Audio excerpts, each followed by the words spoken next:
자, 두 원의 교점을 지나고 라고 되어 있다고 하면은 여기가 두 원이 여기에 존재할 건데 이렇게 하나의 원이 존재하고 여기에 이렇게 하나의 원이 존재한다.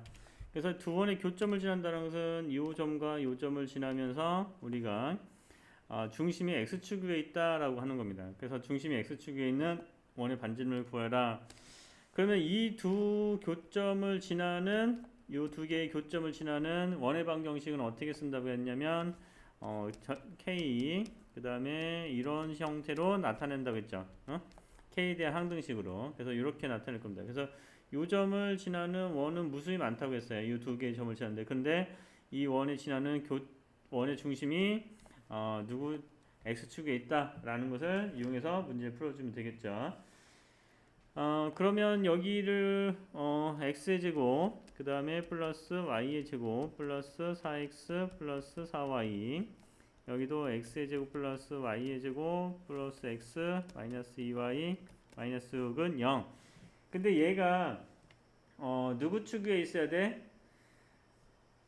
x축 위에 있어야 돼요. x축 위에 있으려면은 얘가 중심이 y가 어떻게 돼야 돼? 요것으로 만들어지는 것이 x축 위에 있으려면 원의 중심이 x축 위에 있다라고 얘기하는 것은 여기서 그려지는 이 원의 중심이 x축 위에 있다고 하는 것은 y값이 0값을 가져야 돼요. 꼭지점의 좌표가 y의 좌표가 뭐가 돼야 돼? y의 꼭지점의 좌표가 0값을 가져야 돼요. 원의 중심의 좌표 얘기하는 거예요. 그래서 원의 중심이 a, 0 뭐 이런 형태로 중심을 가져야 된다는 거죠. 자, 이렇게 y가 0이 된다라고 그렇게 얘기하는 것은 다시 한번 말하면 뭘 의미하냐면 얘를 k 값을 넣어서 정리했을 때 y의 개수가 있어야 됩니까? 없어야 됩니까?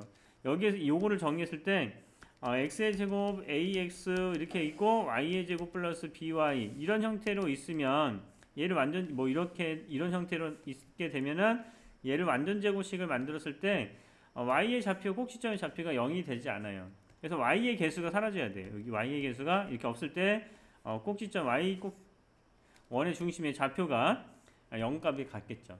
이렇게 되기 위한 k값을 찾아주면 된다는 거예요. 그래서 이렇게 얘하고 4ky죠. 여기는 마이너스 2y죠. 그래서 얘하고 얘가 서로 사라져야 돼. 이 값이 0값을 가져야 돼. 그래서 k값이 얼마가 되면 되는 거야? k값이 2분의 1 값을 가지면은 요것이 y의 개수가 이렇게 사라진다라는 거죠.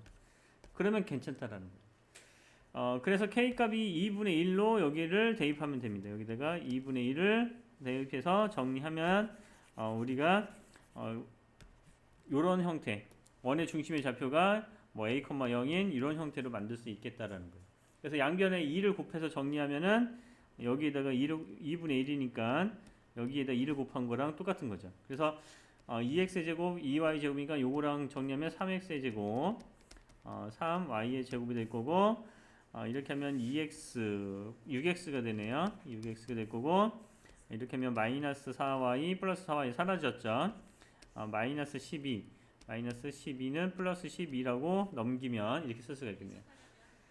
자, 3을 나누면 x의 제곱 플러스 y의 제곱 3, 2x 그래서 3을 나누면 3, 4, 12 이렇게 정리하면 되겠고 그래서 반지름을 구하려고 했으니까 얘랑 얘랑 정리하면 뭐가 되는 거야? x의 제곱 플러스 2x 플러스 1 그러면 마이너스 1을 넘기면 여기다 플러스 1을 써주면 되겠고 y의 제곱 그래서 x 플러스 1의 제곱 플러스 y의 제곱은 5가 돼서 반지름은 얼마가 돼야 돼? 루트 5가 된다 이렇게 쓸 수가 있겠네요. 루트 5